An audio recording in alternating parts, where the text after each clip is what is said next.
দিনকাল খারাপ তাদের জন্য, যে মানুষটা 15 বছর ঘরে থাকতে পারে না তার জন্য। আপনি আরামে খাচ্ছেন, আরামে যাচ্ছেন, আরামে সংসার করছেন, আপনার জন্য দিনকাল ভালো না। এটা বলা মুনাফিকি ছাড়া কিছু না। আপনি বলছেন দিনকাল ভালো না, গোপনে আছি। আরে শয়তান, দিনকাল তো আরো খারাপ ছিল 1500 বছর আগে। হ্যাঁ, সবার জন্য ওই রকম দিন আসে নাই। কিছু কিছু মানুষ এই দিনকালের অবস্থা দেখে বলে, হুজুর দিনকাল ভালো না, গোপনে আছি। গোপনে আছি মানে? আরে ভাই, দিনকাল কি 1500 বছর আগে ভালো ছিল? বলেন। প্রকাশ্য মানুষকে ছিঁড়ে ফেলা হয়েছে, শরীর থেকে চামড়া ছিলে লবণ দেওয়া হয়েছে। হযরতে বেলাল, তার দিকে তাকান। হযরতে খবাইব, খাব্বাব, পিঠের ভেতরে চাকা চাকা গর্ত হয়ে গিয়েছিল। দিনকাল ভালো আপনি বোঝেন? কোরআনের উপরে যারা টিকে থাকে 3টা বছরে আর কিছু না পায়, অন্তত আমি এটা চোখ দিয়ে দেখে এসেছি।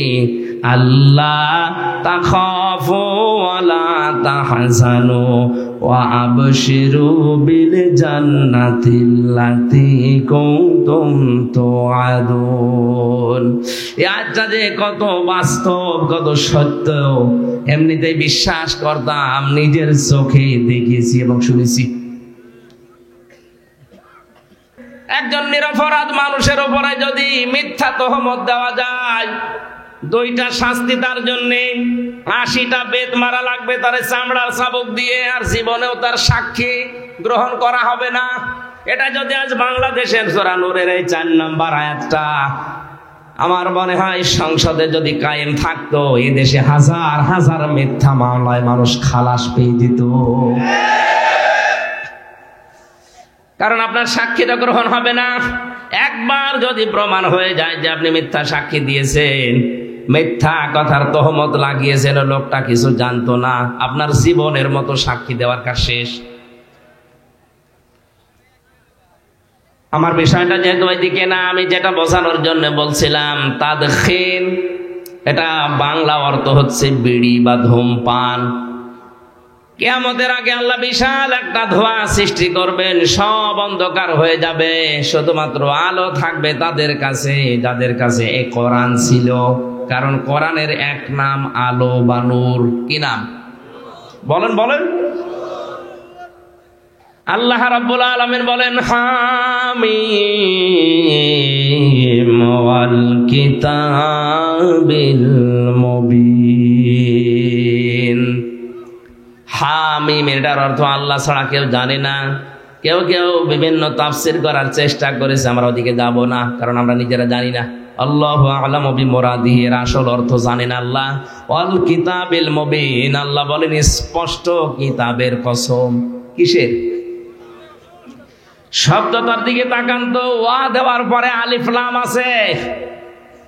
আমি আলেমদেরকে বলছি, দেখি এনারা কি পড়েছে। ওয়াল কিতাবিল মুবিন, আলিফ লাম দিয়েছে। আল্লাহ মনে হয় খেলা করার জন্য। হ্যাঁ,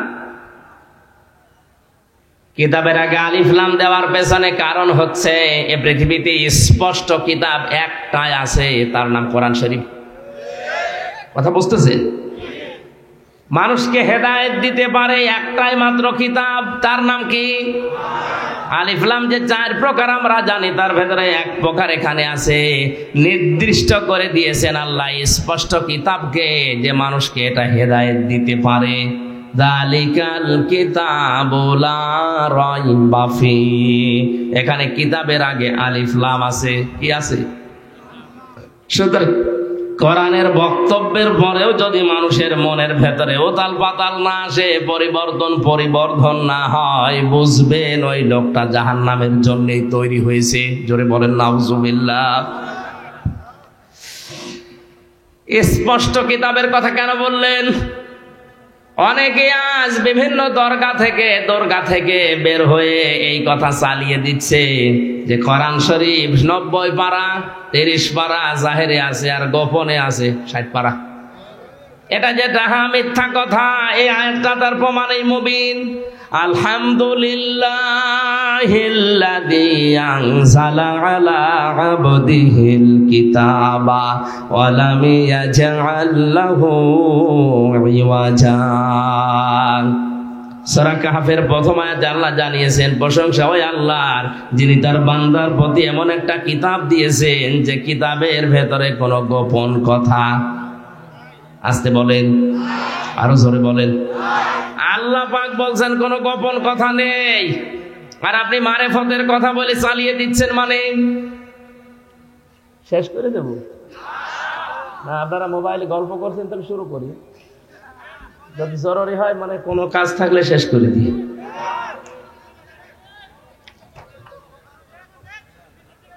না, এই জায়গাতে যেটা নিয়ে আমি কথা বলার জন্য মানে বসেছি, বিশেষ করে যে শবে বরাত আর কয়েকদিন পরে শুরু হবে না, এটা নিয়ে দ্রমজাল তৈরি হয়ে আছে আমাদের দেশে, ভারতে, পাকিস্তানে, এই সমস্ত দেশ। এটা ক্লিয়ার করা দরকার। আসলে শবে বরাত কি, কেন আসে, কি শিক্ষা দেওয়ার জন্য 1 বছর পর পর এই শাবান মাসটা আসে। আজকে 3 তারিখ, দেখতে দেখতে মাসটাও চলে যাবে। অথচ রজব শুরু হওয়ার প্রথম দিক থেকে নবীজি দোয়া করতেন, আল্লাহুম্মা বারিক লানা ফি রজব ওয়া শাবান ওয়া বাল্লিগনা রমাদান। রজব আর শাবানের বরকত দাও। সে বরকত কি, সেই বরকতের কথাগুলো এই আয়াতে আছে। আপনি চলে যাবেন স্পষ্ট কথা শুনে, না এখনই চলে যাবেন? চলে যাবেন এখনই?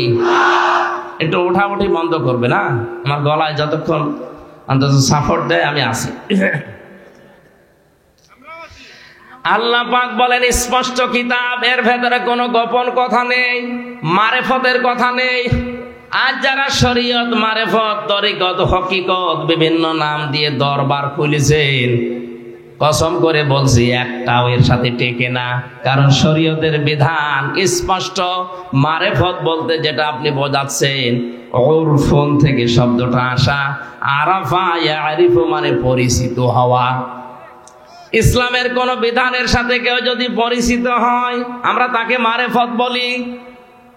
নামাজ, শরীয়ত, নামাজ পড়া লাগবে কি কি কি নিয়মে, এটা জেনে পড়ার নাম হচ্ছে মারেফত। যাকাত, শরীয়ত 8টা জায়গায় যাকাত দেওয়া লাগে, ওইটা জেনে যাকাত দেওয়ার নাম মারেফত। তাহলে মারেফত বলতে ফকিরেরা যেটা বোঝায় যে গোপন জিনিস, ওরে মায়ের ছাড়া কোনো ঔষধ আছে? এটা সব বাট পারে, সিটারে ছাড়া কিছু না। আর এগুলো চলে বেশি কুষ্টিয়ায়, আল্লাহর অলি শুয়ে আছে ওখানে, মারেফতের পীর, শরীয়তের পীর।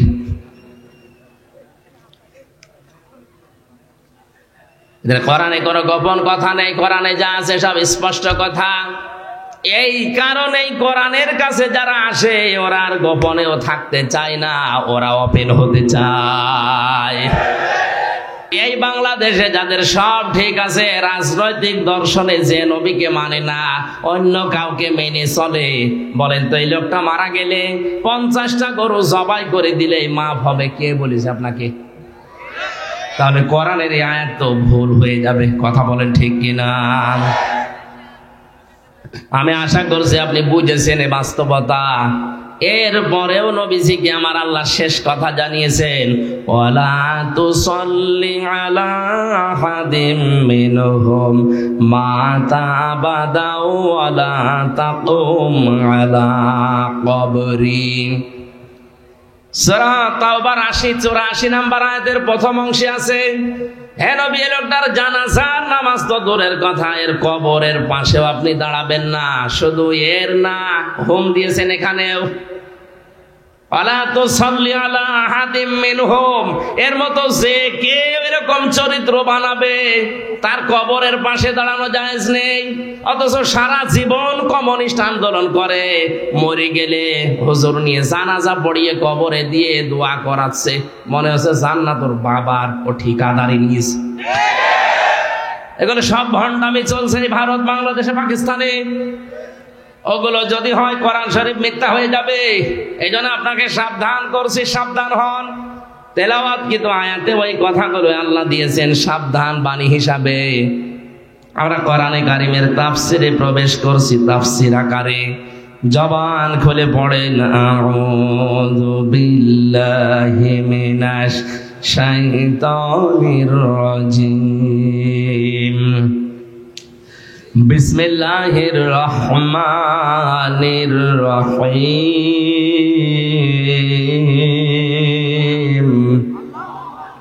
হামিম ওয়াল কিতাবিল মুবিন। ইন্না আনজালনাহু ফি লাইলাতিন মুবারাকাহ ইন্না কুন্না মুনজিরিন। এ পর্যন্ত থাক। সূরা দোখান 44 নম্বর সূরা কোরআনে কারীমের মক্কায় আল্লাহ নাজিল করেছেন। 59টা আয়াত আছে, 3টা রুকু আছে। প্রথম থেকে 6টা আয়াত আমরা পড়েছি। কোন আয়াত থেকে তাফসীর শুনতে হলে চিন্তা করা লাগবে ওই আয়াতের মূল বক্তব্য কি।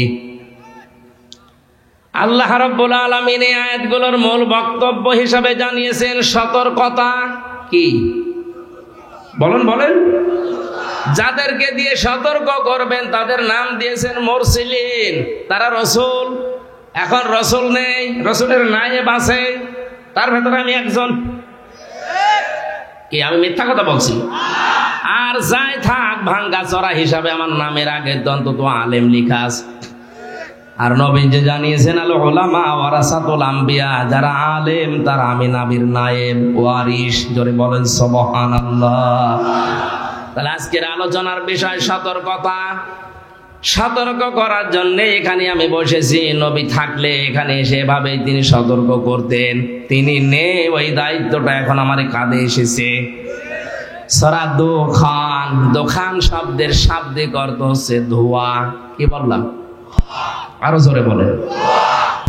কিয়ামতের আগে একটা ধোঁয়া আল্লাহ পাঠাবেন, তামাম দুনিয়া অন্ধকার হয়ে যাবে। জাহান্নামের ভেতরে একটা জায়গা আছে যেখান থেকে ধোঁয়া উৎপন্ন হয়, গারামা বলা হয়। এখান থেকেই তাদখিন, যেটা বাংলায় আমরা বলি ধূমপান, বিড়ি। ধূম মানে ধোঁয়া, পান মানে খাওয়া। তাহলে ধোঁয়া খাওয়া এটা অনেকেই মাকরু বলে উড়িয়ে দিতে পারে না, এটা যে হারাম। আয়ুহাল্লু লাহুমুত তাজ্জিবাতি ওয়া ইউহাররিমু আলাইহিমুল খাবাইস। সূরা আরাফের 157 নম্বর আয়াতের মাঝের অংশে আছে আল্লাহ বলেন, আমি নিজেই শুধু শরীয়ত প্রণয়ন করিনি, আমার নবীকে আমি আল্লাহ শারিহ বানিয়েছি। তিনিও শরীয়ত প্রণেতা। তিনি সমস্ত পবিত্র জিনিসকে হালাল করেছেন তোমাদের জন্য, আর যত অপবিত্র, নাপাক, অখাদ্য, কুখাদ্য এগুলো হারাম করেছেন। কে বলছেন? তাহলে আয়াত দ্বারা প্রমাণ হয় নবীজি শারিহ, শরীয়ত প্রণেতা। তিনি হ্যাঁ বললে হালাল, না বললে হারাম। এ কথা মানেন তো? বলেন বলেন। ধোঁয়া যারা খাচ্ছেন, বাস্তবে কিছু জিনিস তো ক্ষতি আছে। হ্যাঁ, এখানে আরেকটা মাসলা দরকার। আলেম যারা আছেন বলছি, আন্দাজে কিছু দেখলে একবারে হারাম বলবেন না। হারাম হওয়ার জন্য কমপক্ষে 3টা শর্ত লাগবে। কয়টা? 3টা শর্ত না পেলে আন্দাজে যা তা হারাম বলা না। আপনি হারাম বলে যদি পুষিয়ে দিতে না পারেন, সেটা আপনি নিজে হারাম হয়ে যাবেন। এই যে অনেককে কাফের বলে ফতোয়া দেওয়া হয়, যদি লোকটা কাফের প্রমাণ করা না যায়, নিজে কিন্তু কাফের হয়ে মরার সম্ভাবনা বেশি। কোন নেককার, কোন মহসেনা, কোন নিরপরাধ, অজ্ঞাত এরকম কোন মহিলা যে বিষয়ে জানে না, তার উপরে যদি কেউ জেনার তহমত দেয়, ব্যভিচারের আঘাত হানেছে, ব্যভিচারিয়ে জেনা করেছে, ওই মহিলা যদি সত্যি ওই কাজ না করে থাকে, আর আপনি যদি 4 জন সাক্ষী জোগাড় করতে না পারেন, তাহলে আপনার শাস্তি দুনিয়ায় 2টা, আর মরণের পরে যা হবে এটা আল্লাহ জানে। সূরা নূরের 4 নম্বর আয়াতে আল্লাহ জানিয়েছেন, ওয়াল্লাযীনা ইয়ারমুনাল মুহসানাতি সুম্মা লাম ইয়াতু বিআরবা'তি শুহাদা ফাজলিদুহুম 80 ওয়ালা তাকবালু লাহুম শাহাদাতান আবাদা। কোন মুহসিনা নেককার এরকম মহিলার প্রতি যদি কেউ জেনা ব্যভিচারের তহমত লাগায় আর 4 জন সাক্ষী যদি প্রমাণ করতে না পারে, 1 নাম্বার শাস্তি হচ্ছে ওই লোকটার ওকে 80টা চামড়ার চাবুক দিয়ে বেত মারা লাগবে। কয়টা বলেন বলেন? 2 নাম্বার হচ্ছে যতদিন বেঁচে থাকবে ওয়ালা তাকবালু লাহুম শাহাদাতান আবাদা, ওর সাক্ষী আর কোর্টে কাছারিতে কোনো বিচারে সালিশে আর গ্রহণ হবে না, ওর সাক্ষী শেষ। কত বড় শাস্তি আপনি টের পাচ্ছেন? দল মত নির্বিশেষে কোরআনের এই অনুষ্ঠানে যারা এসেছি খুশি হয়ে বলছে আলহামদুলিল্লাহ। নবীজি বলেন এমন সময় আসবে দুনিয়াতে আগুন হাতে রাখার চাইতে ঈমান নিয়ে টিকে থাকা আরো কঠিন হয়ে যাবে। আমরা অনেকে এখানে যারা আছি জানি যে ওযু ভেঙে যায় 7টা কারণে। কয় কারণে? নামাজ ভেঙে যায় 19টা কারণে। মানুষের আমল কাজ ভেঙে যায় 2টা কারণে। ঈমানও যে ভেঙে যায় 10টা কারণে, অনেকে জানে না। পৃথিবীর প্রতিটি ইবাদত নষ্ট হওয়ার, ভেঙে যাওয়ার, ব্যর্থ হওয়ার পেছনে কিছু না কিছু কারণ আছে। ঈমান ভেঙে যাওয়ার পেছনে কারণ কয়টা বলেন বলেন? এর ভেতরে 4 নাম্বার কারণ হচ্ছে যে লোকটা বিশ্ব নবী বাদ দিয়ে অন্য কাউকে আদর্শ হিসাবে গ্রহণ করে, ওর ঈমান ভেঙে যায়। এটা তো আমি বানালাম নাকি? হ্যাঁ, পৃথিবীতে একজন মানুষকে আল্লাহ উসওয়াতুন হাসানা বলে ঘোষণা দিয়েছেন, লাকাদ কানা লাকুম ফি রাসূলিল্লাহি উসওয়াতুন হাসানা। অবশ্যই তোমাদের জন্য মহত্তম আদর্শ লুকিয়ে রেখেছি আমি রাসূলুল্লাহর জীবনে। কার জীবনে?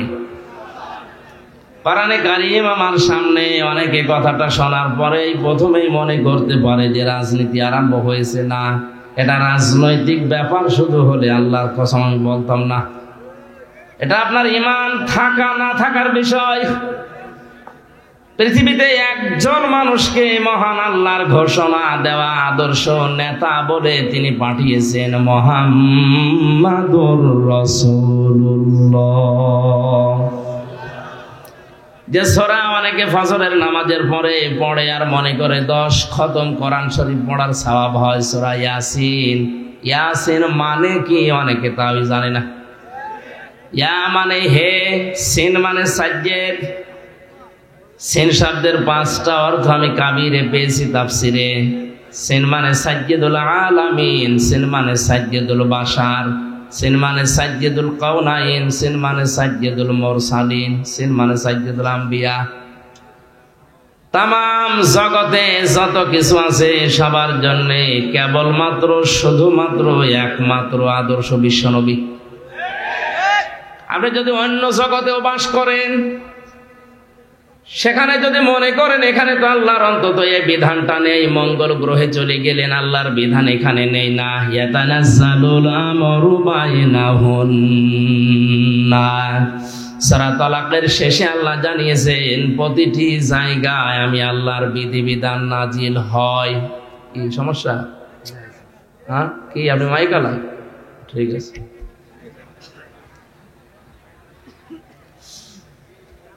স্থির ভাবে শোনেন তো, 10 ঘন্টা কথা শোনা লাগবে না, হাফ ঘন্টা শোনে, কিন্তু বোঝার মতো করে শোনে। আপনি মঙ্গল গ্রহে বাস করেন, মনে করছেন এখানে তো কোরআন শরীফ নেই, এখানে ইয়াসিন সূরাও চলে না, সুতরাং এই জায়গায় আমি অন্য কাউকে আদর্শ মেনে চলবো না।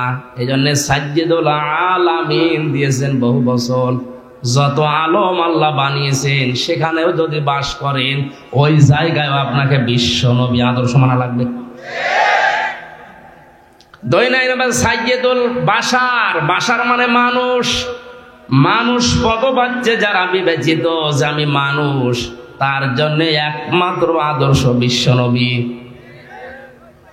তাফসীরের এই কথাগুলো দিয়ে বোঝা যায় নবী মুহাম্মদুর রাসূলুল্লাহকে বাদ দিয়ে কেউ যদি দুনিয়ায় অন্য কাউকে আদর্শ হিসাবে গ্রহণ করে ওর ঈমান ভেঙে যায়, নষ্ট হয়ে যায়। ভেঙ্গে যাওয়া ওযু দিয়ে নামাজ হয়? বুঝে বলেন, নামাজ হয়? 7টা কারণে যে ওযু ভাঙে, মনে করেন একটা কারণ পাওয়া গেল, মনে করছেন 6টা তো পাওয়া যায়নি, মাত্র একটা পাওয়া গেছে। এই ওযু দিয়ে অন্তত হাফ নামাজ হবে। হবে? নামাজ ভেঙে যাওয়ার কারণ 19টা, 1-2টা হয়তো আপনার পালন হয়নি, 17টা পালন হয়েছে, নামাজ হবে। 2টা সওয়াব হবে। বলেন বলেন, পুরাটাই জিরো, শূন্য, কিচ্ছু হবে না। এটা যেমন সহজে বুঝে ফেলেছেন, আল্লাহর ঘোষণা দেওয়া একমাত্র নেতা মুহাম্মদুর রাসূলুল্লাহ, তাকে বাদ দিয়ে আজ পৃথিবীতে যারা অন্য কাউকে নেতা মেনে চলে, ওর ঈমান জান্নাতে যাওয়ার মতো না, ভেঙে গেছে। কিছুদিন আগে একটা জরিপ পেয়েছিলাম, এদেশে 96% মুসলমান আমরা দাবি করছি ঠিক, কিন্তু 100 জনের 15 জন শুধুমাত্র কেবলমাত্র বিশ্ব নবীকে আদর্শ নেতা মানে, আর 85% অন্য কাউকে মানে। এই জরিপ অনুযায়ী দেশে 96% মুসলমান মিলছে না, মাত্র 15%। কারণ নবী বাদ দিয়ে অন্য কাউকে মেনে নিলে ওর আদর্শ যদি হয়, তার ঈমান আর থাকে না, নষ্ট হয়ে যায়। সেই হিসাবে আপনি নামাজ পড়লেও শেষ, রোজা রাখলেও ব্যর্থ, অন্য আমল তো বাদই দিলাম। আশা করছি কথা আপনার মগজে ঢুকিছে। এখন এটা বোঝার পরও যদি কেউ না বোঝার ভান করে থাকে, আমার মনে হয় রে বুখারী শরীফ দিয়ে হবে না, বাকারী শরীফ লাগবে। বলেন, বোঝেননি কে এখানে? বলেন তো কে সহজ বিষয় বোঝেনি? আমি এখনো বুঝিনি। আসে, আপনাকে আগে বুঝিয়ে তারপরে সামনে যাচ্ছে। আর যদি বলেন না, বুঝে ফেলেছি যে আমার ঈমান যদি টিকিয়ে রাখতে হয়, আমি মুসলমান আছি না গেছি, এটা যদি প্রমাণ করতে হয়, একমাত্র আদর্শ এখন থেকে মরণ পর্যন্ত আমার হয়ে থাকবে মুহাম্মদুর রাসূলুল্লাহ। এখন রাসূলুল্লাহ আদর্শ হবেন কার জন্য? আল্লাহ আয়াতের পরে 3টা শর্ত দিয়েছেন। লিমান কানা ইয়ারজুল্লাহা ওয়াল ইয়াউমাল আখিরা ওয়া যাকারাল্লাহা কাসীরা। 1 নম্বরে, দুনিয়াতে যে কোনো কাজ করে ও আশা করে আমার আল্লাহর কাছে। লিমান কানা ইয়ারজুল্লাহ, আমি আল্লাহর দিকে যে লোকটা ফিরে আসে, রাজা ইয়ারজিউ মানে ফিরে আসা, আল্লাহর কাছে আশা করে ফিরে আসে। পৃথিবীর যে কোনো দিকেও যেতে পারে, কিন্তু যখন স্মরণ হয় আল্লাহর কথা, ফিরে আসে তাড়াতাড়ি করে। এ কথাটা বলা যত সহজ, প্র্যাকটিক্যাল লাইফে মিলানো অত সহজ না। ওয়াল ইয়াউমাল আখিরা, কিয়ামতের জবাব দেওয়া লাগবে, টেন্ডেন্সি তার তৈরি হবে। আমার যতটুকু বিশ্বাস, এটা যদি বাংলাদেশে 100% তৈরি হয়ে যায় যে আমার কিন্তু জবাব দেওয়া লাগবে, এদেশে কিয়ামতের আগে আর মিথ্যা মামলা হবে না। অথচ জেলখানাগুলোতে খোঁজ নিয়ে দেখেন, 100 জনের 70 জন মানুষ তার মামলা সম্পর্কে কিছুই জানে না। আমিও তো আমার মামলা সম্পর্কে কিছুই জানতাম না। 3টা বছর আমার জীবন থেকে একটা ঘরের ভেতরে কেটে গেল। অথচ যে ছেলেটা আমার নামে মামলা দিয়েছে, ওর বাড়ি সিরাজগঞ্জে, ওর নাম নাকি তরবারি সাকিব। ও বেটা ধান কাটে, কাছে দিয়ে ধান কাটতে কাটতে মাথা গেছে বিগড়িয়ে, বাসের মাথায় উঠে চলে গেছে ঢাকায়। সংসদের সামনে দিয়ে হাঁটছিল, পুলিশ ধরে বলছে কি করিস, সংসদ ভেঙে ফেলবো। কাছে দিয়ে আমির হামজার ওয়াজ শুনে উদ্বুদ্ধ হয়েছে। আমি কি এমন ওয়াজ করলাম? আমি নরম নরম ওয়াজ করি, আর আমার ওয়াজ বলে উদ্বুদ্ধ হয়েছে। তাও সিরাজগঞ্জ থেকে গেছে। পরে ওরে কাশিমপুরে কারাগারে যে দেখি, কি তুমি সেই? বলে হ্যাঁ। আমার চেনো? আমার কোনোদিন দেখেছো? বলছেন না। আমার নাম বললি কি করে? বলছে হুজুর আমারে বলতে বললো।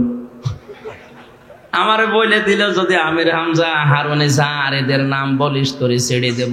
আমারও ছাড়ে না, আপনারও ছাড়ে না।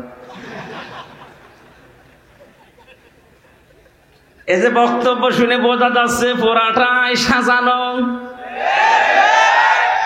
শুধু হামজা না, এরকম হাজারো হামজা, আমি বললাম 100 জনের 70 জন কম হয়ে গেল, আরো বেশি হবে, কিচ্ছু জানে না, আন্দাজে 10 বছর জেল পড়ে আছে। যার ভেতরে কিয়ামতের জবাবদিহি এই আচরণ তৈরি হবে, তার জন্য মুহাম্মদুর রাসূলুল্লাহ হবেন আদর্শ। আর এরকম মানুষ যদি এদেশে 96 ভাগ দরকার নেই, 51 ভাগও তৈরি হয়ে যায়, কেউ কারো নামে মিথ্যা মামলাও দেবে না, মিথ্যা সাক্ষ্য দেবে না। পাশের বাড়ি সলিমদ্দির সাথে রাগারাগি আছে, এজন্য নিজের ছোট মেয়েকে ভিকটিম বানিয়ে ধর্ষণের মামলা দিয়ে সলিমদ্দির 5 বছর জেলে রেখে দিয়েছে। এরকম মামলার আসামি বেশি।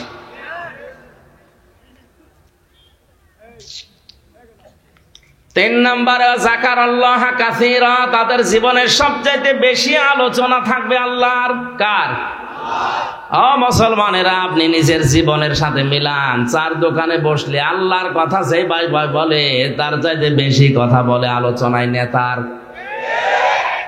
আপনি বিশ্ব নবীকে আদর্শ পাবেন না, অথচ নবীজিকে আদর্শ যতক্ষণ পর্যন্ত মানুষ মেনে নিতে না পারবে, ততক্ষণ পর্যন্ত এই লোকটার ঈমান সঠিক হয়নি, ভেঙে গেছে। নবীজি হযরত ওমরকে ডাক দিয়ে বললেন, এই পৃথিবীতে সবচাইতে বেশি ভালোবাসতে পারবে আমাকে যারা, তারা পরিপূর্ণ ঈমানদার, এমনকি নিজের জানের চাইতেও। হযরত ওমর নিজের দিকে চিন্তা করে বলেন, হে রাসূল, আমার মনে হচ্ছে আমার ছেলে মেয়ে, স্ত্রী পুত্র, ধন সম্পদ, টাকা পয়সার চাইতে আপনাকে আমি ভালোবাসি বেশি, কিন্তু আমার জীবনের চাইতে বেশি না, কারণ আমার জানের উপর আমার একটা মায়া আলাদা আছে। নবীজির সামনেই তো ছিলেন, দিলেন ধমক, ওমর এখনো পরিপূর্ণ কামেল মুমিন হতে পারোনি। হযরত ওমর কিছুক্ষণ পরেই বলে উঠলেন, হে রাসূল, এখন মনে হচ্ছে আমার জীবনের চাইতেও আপনাকে আমি বেশি ভালোবাসি। নবীজি ওই মুহূর্তে বলেছিলেন, ওমর, এই মাত্র তুমি কামেল পরিপূর্ণ মুমিন হইলে। কাকে বলছে এই কথা আপনি টের পেয়েছেন? যারা জান্নাতের গ্যারান্টি দিয়েছিলেন জিন্দা অবস্থায়। আকাশের যে তারকা দেখতে পান, হয়তো কেউ গণনা করলে একদিন শেষ হয়ে যাবে। হযরত ওমর যে নেকির কাজ করেছে দুনিয়ায়, তার গণনা করে কেউ শেষ করতে পারবে না। কোন রাস্তা দিয়ে গেলে আমরা হাদিস সে জন্মের পর থেকে শুনছি যে 40 দিন শয়তানও রাস্তায় যেতে ভয় পেত।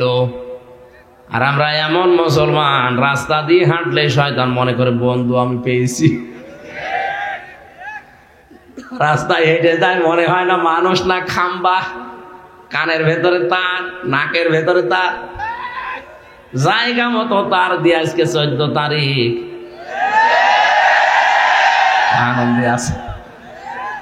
সারা বছর অনেকে টাকা পয়সা কিছু কিছু গুছিয়ে আজকের এই তারিখে বিউটিকে ফুল কিনে দেওয়ার জন্য উনি আনন্দে আছে। এরকম মানুষ যারা, ও কি মানুষ না খাম্বা? খাম্বার মতো লাগে। শয়তান ওরে যদি দেখে আর ও যেভাবে তালে তালে নাচতেছে, ওরে দেখলে শয়তান মনে করবে, আল্লাহ তুমি আমারে শয়তান বানিয়েছো, এটা তো আমার চাইতে বড়। কান খাড়া করে শোনেন মুসলমান, শয়তান জান্নাত থেকে হযরতে আদম এবং হাওয়াকে বের করে দেবে, উদ্দেশ্য তার প্রথমে ছিল না। তার উদ্দেশ্য ছিল তাদের লজ্জার স্থান দেখা। কথা বুঝতেছেন? তাহলে শয়তান যৌনতা ভালোবাসে, লজ্জা স্থানের প্রতি ওর আকর্ষণ বেশি। এই জন্য বেলিল্লাপনা, বাহায়াপনা, উলঙ্গপনা, যৌনতা ছড়াতে শয়তান ভালোবাসে। এই চরিত্র যাদের ভেতরে, বুঝবেন ওরেও শয়তান দখল করে ফেলেছে। এ লোকটা যদি এখন বাড়ি যেয়ে দেখে ওনার স্ত্রী ওনারে গালি দিচ্ছে, শোরের বাচ্চা, ভালো লাগবে? রাগ হবে না? না, কথা বুঝে বলে। ওনারা যদি কুকুরের বাচ্চা, শুকুরের বাচ্চা বলে গালি দেয়, বউ রাগ করবে না? ভালো তো লাগবে না মনে করেন। রাগ করলে উনি নিজেও পাগল, কারণ চিন্তা করা দরকার যে আমার যে বউ শিক্ষিতা, ধার্মিক, আজ পর্যন্ত এই 20 বছর তার সাথে সংসার করি, কোনোদিন আমার মুখের উপরে মুখ দিলে কথা বলে না, এত মার্জিত, ভদ্র, শরীফ। আজকে হঠাৎ করে আমার শুকুরের বাচ্চা বলে গালি দিচ্ছে, অবশ্যই স্বাভাবিক নেই, এর জিনে ধরিস। উনি যদি জ্ঞানী হয়ে থাকে এইটাই মনে করা লাগবে যে এর জিনে ধরিছে, ভূতে ধরিছে। আপনি যখন যৌনতায় শরীর, পরিবার, সমাজ ভাসিয়ে দিবেন, বুঝবেন আপনি আর স্বাভাবিক নেই, আপনাকেও শয়তান দখল করে ফেলেছে। 14 ফেব্রুয়ারি পালন করার জন্য শফিক রেহমান নামটা দেখেন, শফিক রহমান ছিল, পরবর্তীতে পাল্টিয়ে দিয়েছে রেহমান। সাংবাদিকরা বলেছে, স্যার আপনার নাম তো শফিক রহমান ছিল, আপনি রেহমান করলেন কোন কায়দায়? এ শয়তান জবাব দিচ্ছে, রহমানের ভেতরে মৌলবাদের গন্ধ পাওয়া যায়, এজন্য নাম পাল্টিয়ে আমি পরিবর্তন করে রেহমান করে দিলাম। যে শয়তান আমাদের মালিকের রহমান নামকে পাল্টিয়ে রেহমান করতে পারে, তার মতো অভিশপ্ত এই লোকটা ইংল্যান্ড থেকে এই দিবসটা আমদানি করেছিল, ধার করে এনেছিল, আর সেইটা নিয়ে বাংলাদেশের হাজারো মুসলমানের ছেলেমেয়েরা ইজ্জত হারাচ্ছে। ভ্যালেন্টাইন ডে নামে যেটা গেল আগামী বছর না, এটা পুরাপুরি পালন করা হারাম, হারাম এবং হারাম। এ দিবসের সাথে মুসলমানদের কোনো সম্পর্ক থাকার কথা না। মুসলমানদের সম্পর্ক শুধু দুইটা দিনের সাথে, একটা ঈদুল আজহা, ঈদুল ফিতর, যে দুইটা দিবসের মূল শিক্ষা, আগে ত্যাগ এরপরে ভোগ। ঈদুল ফিতরে আপনি 1 মাস রোজা রেখে শুধু মরণের খাওয়া খাবেন হবে না, আগে সাদকা দেন, ফিতর দেন, দান করেন, যাকাত দেন। গরিব মানুষ ফিতর নিয়ে সেমাই কিনে খেয়ে হাসবে, ওই হাসি দেখে আপনি আনন্দ করবেন। কথা বলেন না কেন? ঈদুল ফিতরের শিক্ষা কি? আগে ত্যাগ এরপরে ভোগ। ঈদুল আজহাতে বড় গরু কোরবানি করে আপনি আগে খাবেন না, আগে গরিবকে দিয়ে আসেন। ও বাচ্চা কাচ্চা নিয়ে আনন্দ করবে, উল্লাস করে খেয়ে মজা পাবে, তখন ওর আনন্দ দেখে আপনি আনন্দ করবেন।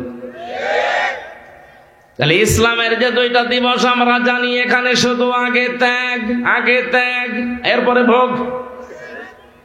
এই ছাড়া যত দিবস আমরা আমদানি করি, বানাই, সবগুলোতে খাবো নেব, খাবো নেব। এই ভ্যালেন্টাইন ডে নামে যেটা চলছে, এটা কি ত্যাগের কিছু আছে না খাবো নেব? হয় নিজে খাবেন না প্রেমিকাকে খাওয়াবেন, শুধু এগুলোই চলছে। এই জন্য দিবস যারা পালন করছেন, অনেকে আবার ইবাদত মনে করে পালন করে, মনে করে এই দিন যদি বেশি ভালোবাসা দিয়ে থাকি তো সারা বছর মনে এরকম চলবে। কিছু ভ্রান্ত ধারণা এদেশে আছে, আজকের আয়াতে ওইগুলো আছে, ইনশাআল্লাহ আমি সামনে যাব। আমি কথা বলছিলাম, পৃথিবীর বহু মানুষের ইমান যে এখন ভেঙে নষ্ট হয়ে যাচ্ছে, ও লোকটা জানেও না আমার ইমান আছে না গেছে। রাসূলুল্লাহ আমাদের একমাত্র আদর্শ, উনি উসওয়াতুন হাসানা, এ পৃথিবীতে আর কেউ না। এ পৃথিবীতে একমাত্র উসওয়াতুন হাসানা রাসূলুল্লাহ। কে? বলেন বলেন। হ্যাঁ, অনেক আলেম হয়তো এদিকে নিয়ে যায় যে সাহাবীরা না, কারণ সাহাবীদের নামের আগে পরে উসওয়াতুন হাসানা আপনি কোরআনে পাবেন না। এ শব্দটা অনেক ওজনওয়ালা, অনেক লোড আছে এর পেছনে। বিশ্বনবী জীবনের শেষ ভাষণ দিয়েছিলেন মাত্র 27 মিনিট। এর শেষ কথাতে ছিল এইটা যে আমি তোমাদের জন্য দুইটা জিনিস রাখলাম, একটা কোরআন আর একটা সুন্নাহ। এই দুইটা যদি আঁকড়িয়ে ধরতে পারো, লাং তাদিল্লু, কখনো পথভ্রষ্ট হবে না। খেয়াল করে দেখেন তো, নবীজি যে সময় কথা বলছিলেন, তার সামনে 1,14,000 জান্নাতি মানুষগুলো দাঁড়িয়ে আছে। ডান দিকে আবু বকর বসে আছে, বাম দিকে ওমর বসা আছে। বিশ্ব নবী কিন্তু বলেন না যে এই যে দুইজনকে রাখলাম, আবু বকর ওমর জান্নাতি মানুষ, এদেরকে মেনে নিলেই জান্নাত পেয়ে যাবে, এ কথা বলেছিলেন না। কেন? জান্নাতের গ্যারান্টি সার্টিফিকেট নিয়ে বসে আছে বামে ডানে, তাদের কথা বললেন না, কারণ পৃথিবীতে নবী ছাড়া কারো ঈমান নিরাপদ না। সকালে ইমানদার আছে, বিকালে বেঈমান হয়ে যেতে পারে, এক কথা বলেন না কেন? এজন্য একটা লিস্ট বানিয়েছিলেন হযরত ওমর যখন খলিফা। মাঝে মাঝেই হুযায়ফাকে ডাক দিয়ে বলতেন, ভাই নবীজি ইন্তেকালের আগে একটা লিস্ট দিয়েছে মুনাফিকদের, যে মদিনাতে এই লোকটা মুনাফিক, ওই লিস্টের ভেতরে দেখো তো আমি ওমরের নামটা আছে কিনা। হযরত হুযায়ফা ইবনুল ইয়ামিন রাদিয়াল্লাহু তাআলা আনহু চোখের পানি ফেলে দিয়ে বলেন, ভাই ওমর খলিফাতুল মুসলিমিন, কি বলেন আপনি? আপনার নাম মুনাফিকদের লিস্টে থাকবে মানে? হযরত ওমর ওই দিন বলেছিলেন, হুযায়ফা আমি নবীর মুখে শুনেছি এ দুনিয়াতে নবী ছাড়া কারো ঈমানই নিরাপদ না, কখন কে বেঈমান হয়ে যায় বলা যায় না। বিশাল আল্লাহর ওলি মনে হচ্ছে, ও বিকালে যে বেঈমান হবে না ওর কোনো গ্যারান্টি নেই। কথা বলেন না কেন? আমি তো নবী না, আমার ঈমানও চলে যেতে পারে। সুতরাং দেখো না কেন লিস্টে আমার নামটা আছে কিনা, যদি থাকে তাহলে এখনো আমার তাওবা করার সময় আছে, আমি পরিবর্তন হয়ে যাব। ও বাংলার মুসলমানেরা, যাদের কথা বলছি এ মানুষগুলো সাধারণ মানুষ ছিলেন না, নবীজির সাথে জীবন কাটিয়েছে, জান্নাতের সার্টিফিকেট জিন্দা অবস্থায় হাতে নবী ধরিয়ে দিয়েছে, তোরা জান্নাতি। তাদের কথা বললেন না, বললেন তোমাদের সামনে কোরআন আর সুন্নাহ রাখলাম। এই জন্য উসওয়াতুন হাসানা দুনিয়ায় একজন, তার নাম মুহাম্মাদুর রাসূলুল্লাহ। এই 15-20 মিনিট ধরে এত চিল্লানো, এত কথা এমনি বলি না, এখনই আপনাকে সংশোধন হওয়া লাগবে। যারা আদর্শ বাংলাদেশে বিশ্ব নবী বাদ দিয়ে অন্য কেউ হয়ে আছে, এখনই সব ঝাঁটা দিয়ে বিদায় করে ফিরে আসা লাগবে। এই তাকবীর দেওয়ার দরকার নাই। রাজি যদি থাকেন, আপনার কথায় যদি আপনি সত্যবাদী হয়ে থাকেন, আল্লাহকে দেখাবেন। লিল্লাহে তাকবীর। দেখেন তো হাত তোলে নাকি? ওইভাবে তোলা তো সমস্যা, ঠিক আছে। ঠিক আছে,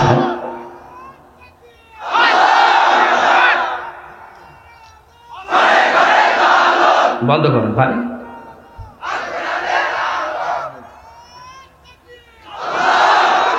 ও আপনারও কথায়ও কিছু হচ্ছে না, আমারটাও কিছু হবে না। আল কোরআনের আলো সংসদে জাল 53 বছরে জ্বালতে পারে না, এই 1 বছর লাগাতে হবে। আর আমি যেটা বললাম, অনেকে হাত তোলেনি কারণ জানে যে আমি মানতে পারবো না। এসেছি ওয়াজ শোনার জন্য শুনেছি, তাহলে আমিও এসেছি বলার জন্য বলে চলে যাবো নাকি? এই জন্যে ওয়াজ দেওয়ার দরকার নেই, এই ট্র্যাডিশন তৈরি করার দরকার নেই। আমাদের যদি পরিবর্তন না আসে, যে কিয়ামত পর্যন্ত এটা হয়েই যাবে আর আমরা শুনিয়েই যাবো।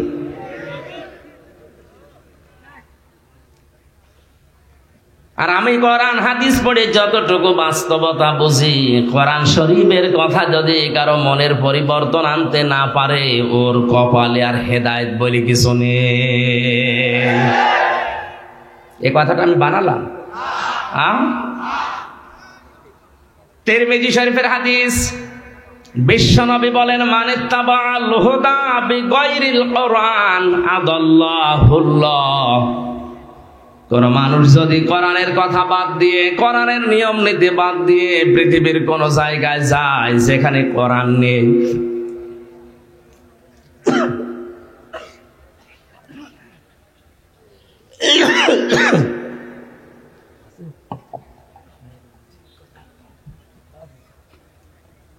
জিকির করে সুবহান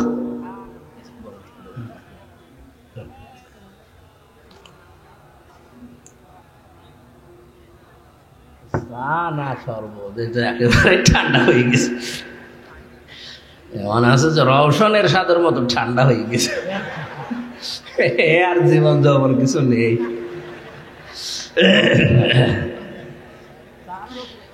চাচা এর সাথে মরণের আগে শুনেছিলাম কে জানে, ওনারে যে বলছে চলেন হাসপাতালে, আপনি অসুস্থ, বলছে কই, আপনি অসুস্থ, জোর করে হাসপাতালে ভর্তি করে বলছে বলেন যে আমি অসুস্থ, বলছে না আমি অসুস্থ না, আপনি অসুস্থ। পানির একটা ছোট বোতল রাখেন, কাজে লাগবে।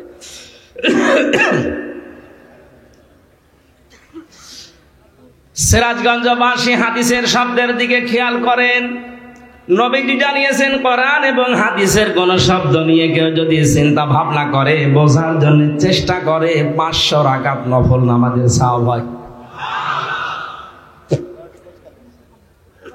এখন দাঁড়িয়ে হয়তো 500 রাকাত নফল নামাজ আপনি পড়তে পারবেন না, কিন্তু এই হাদিসের কথাটা যদি বোঝার চেষ্টা করেন আর যদি মেনে নিতে পারেন তো সোনায় সোহাগা, আল্লাহর কসম আপনার আমল নামায় বাড়ি যাওয়ার আগে 500 রাকাত নফল কবুল হওয়া নামাজের সওয়াব লিখা হয়ে যাবে। হাদিসের মূল কথা ছিল আদাল্লাহুল্লাহ। এই যে গ্রামার যারা জানে, মাওলানা কুদ্দুস সহ, আদাল্লাহ ইউদিল্লু বাবে ফাল, যদি দল্লা ইয়াদিল্লু দিতেন তাহলে বাংলা অর্থ আসতো আপনি নিজেই নিজেকে গোমরা করে ফেলেছেন। আদাল্লাহ শব্দটা আসার কারণে বাংলা অর্থ দাঁড়িয়েছে আপনি হয়তো ভালো হওয়ার নিয়তে কোনো জায়গায় গিয়েছিলেন, কিন্তু কোরআনে কারিম সেখানে ছিল না, কোরআনের কর্মসূচি ওই জায়গায় চলে না। এজন্য আল্লাহ নিজে দায়িত্ব নিয়ে আপনাকে গোমরা বানিয়ে দেবে। এই হাদিসটা বিশ্বাস করেন কত ভাগ? 2-300। এই হাদিসটা বিশ্বাস হয় কত ভাগ? 100 ভাগ বিশ্বাস করে যদি মন থেকে বলেন যে হ্যাঁ আমি বিশ্বাস করি, তাহলে এটা সিদ্ধান্ত নেওয়া লাগবে এখনই, যেই পীরের দরবারে কোরআন নেই, কোরআন চলে না, ওই দরবার যদি আমার বাবাও কায়েম করে আমিও দরবারে যাব না। পারবেন?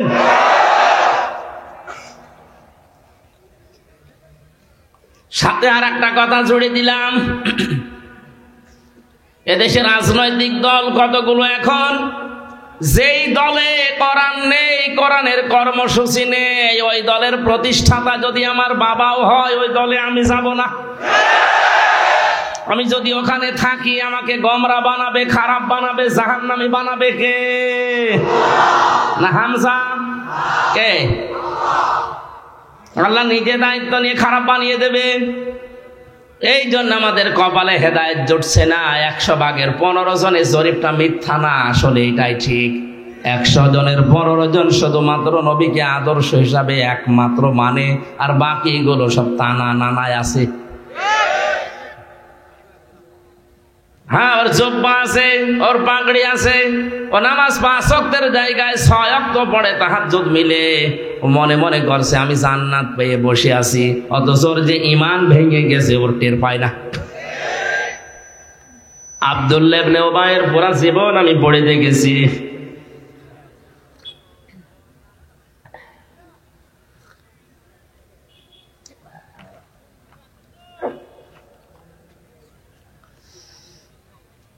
লোকটার পড়া জীবন আমি পড়তে যে আমার চোখে শুধু একটা ভুল ধরা পড়েছিল, ওর নামাজ, রোজা, দাড়ি, টুপি, পাগড়ি, দস্তরখানা বিছিয়ে খাবার খাওয়া, খাবারের পরে মিষ্টি খাওয়া, নবীজির পেছনে নামাজ পড়া, সব বেশি। শুধু এক জায়গায় নবীকে মানত না, রাজনৈতিক জীবনে বিশ্ব নবীকে বাদ দিয়েও মেনে নিয়েছিল আবু জেহেলকে। আপনার মাথা কি এখনো মগজে কাজ করে না? আপনি নামাজ পড়েন সিরাজগঞ্জের বেলকুচির শেরনগর, কে চেনে গ্রাম? আমার মনে হয় কুষ্টিয়ায় যে যদি শেরনগর বলেন কিয়ামতের আগে চিনবে না। অথচ নামাজ পড়েছে কাবা শরীফে, মসজিদে নববীতে, তাও হামজার পেছনে না, নামাজ পড়েছে রাসূলুল্লাহর পেছনে। ওর সব ঠিক পেলাম, খালি একটা জায়গায় একটু ঝামেলা। রাজনৈতিক দর্শনে যে নবীকেও মানতে পারে না, ওর নিজের কিছু স্বার্থের কারণে ও তলে তলে অনুসরণ করে চলতো রাজনৈতিক আদর্শ হিসাবে আবু জেহেলকে। এই একটা মাত্র কারণে ওর জন্য কোরআনে কারিমে আল্লাহ আয়াত নাজিল করেছেন, ইস্তাগফির লাহুম আও লা তাস্তাগফির লাহুম ইন তাস্তাগফির লাহুম ৭০ মাররাতান। এটা তাফসীরে হাক্কানীতে আছে, মুফাসসির লিখেছেন ৭০ মাররাতান পর্যন্ত বলার পরে ফেরেশতা জিবরাইল থেমে যায়। হে নবী, আপনি এর জানাজার নামাজ পড়িয়ে কবরে দেবেন, থামেন। এর জন্য যদি আপনি ক্ষমা চান আর না চান সমান হবে, এমনকি 70 বারও যদি মাফ চান আল্লাহ মাফ করবে না। নবীজি বলেন ফেরেশতা কথা আসা বললে এ পর্যন্ত না, এরপরে আর আছে যে 70 বার মাফ চাইলে মাফ হবে না, আমি নবী এর জন্য 71 বার মাফ চাবো। আল্লাহ তো 71 বারের কথা বলে নাই, বলেছে 70 বার। কথা বলে না কেন? নবীজি মনে মনে স্থির করেছিলেন যে এর জন্য আমি ক্ষমা চাবো। হঠাৎ করে ফেরেশতা আয়াতের পরবর্তী অংশ শোনালেন, ফালা ইয়াগফিরাল্লাহু লাহুম। এখানে যারা আলেম আছে, ইয়াগফির এটা মজারে, বর্তমান, ভবিষ্যৎ, প্রেজেন্ট, ফিউচার। এর আগে লান আছে, এর আগে ফা আছে। ফা 19টা অর্থে ব্যবহার হয়, লাং ব্যবহার করা হয় মজারের আগে। বাংলা অর্থ দাঁড়াবে কোশ্চিন কালেও হবে না। আল্লাহ জিবরাইলকে দিয়ে গ্যারান্টি দিয়ে জানালেন, হে নবী এই লোকটা শুধু না, এই তাকান, এখানে কিন্তু কা দেয়নি বা আব্দুল্লাহ বিন উবাই নামটা আল্লাহ দেয়নি, দিয়েছেন হুম। হুম বহু বছর, এটা জমির, এই কারণে আয়াতটা পড়লাম। আল্লাহ পাক বলেন, হে নবী এর জন্য 71 বার না, শুধু এ না, এর মতো চরিত্র কিয়ামত পর্যন্ত যারা অর্জন করবে তাদের জন্য যদি কেউ 71 বার না কোটি কোটি বারও ক্ষমা চায়, তাদের কোনো ক্ষমা নেই। এ ফতোয়া দিলাম আমি, বলেন কে? আরো জোরে কে?